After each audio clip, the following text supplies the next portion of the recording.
Hello, my name is Karen Nealand, and this is a pre-recorded presentation for the 2021 meeting of the Society for Mathematical Psychology.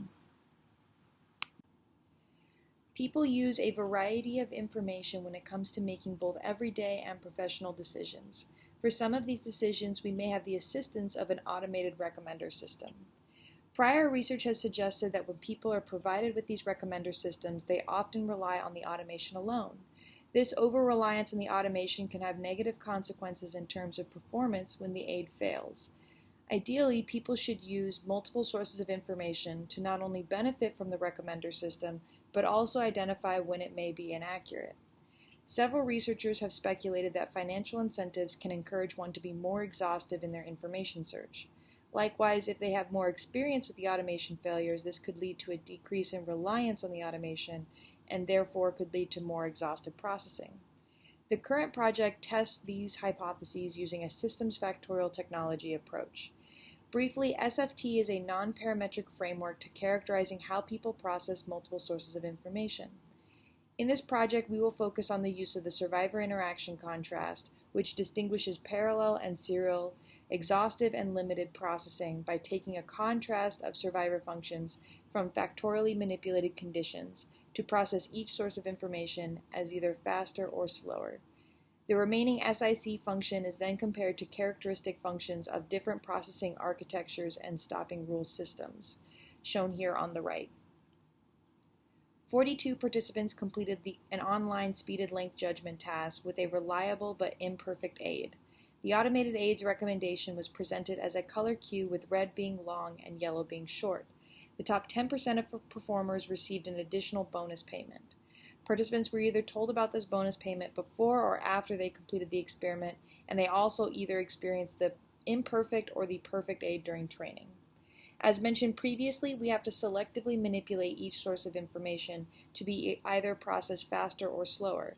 For the aid, we manipulated the salience of the color cue. For the bars, slower and faster processing was determined through characteristics of the bar length distribution. As you can see with the distributions on the slide, there is some overlap between short and long bars. Bar lengths in the overlapping regions are generally processed slower than bar lengths that fall more towards the extremes. These selective influence manipulations were supported by pilot results. As you can see here on the left, the SICs for a majority of participants across all conditions exhibited serial limited processing.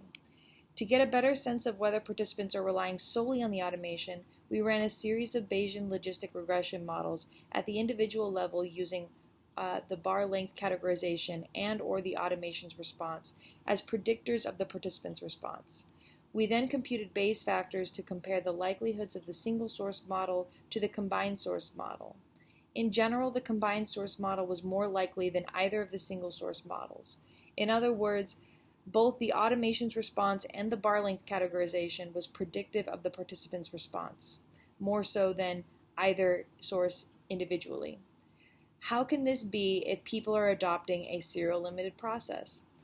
This could mean that participants are likely alternating between different sources of information. One hypothesis is that participants are relying primarily on the bar length and only using the automated aid when the bar length categorization is more ambiguous, such as in those overlapping regions of the distribution. This is supported when we separated and reran the regression models with subsets of the data according to the bar length salience, high or low. The histogram shown on the right is the most likely models across each participant in each condition, separated by the high and low bar length saliences. We see that the combined source model is mostly preferred in this high salience condition, and an aid alone model is generally more preferred in the low salience condition. This indicates some support that participants may be relying more on the aid during the low salience condition and possibly a mixture during the high salience conditions. The results of this experiment supports the previous assumption that people are only using one source of information when making a decision with a recommender system. This pattern of only using one source was persistent even with manipulations hypothesized to encourage more exhaustive processing. Interestingly, participants are still using both sources of information, but likely alternating what source of information they use. This is similar to a rule-based approach to decision-making in which participants may be switching to the automation alone strategy when the bar length is more ambiguous. This switching between sources can be an adaptive strategy that allows for higher accuracy benefits by using more reliable and easily perceivable sources in a given trial. This strategy may also be less costly in terms of response times than a truly exhaustive process.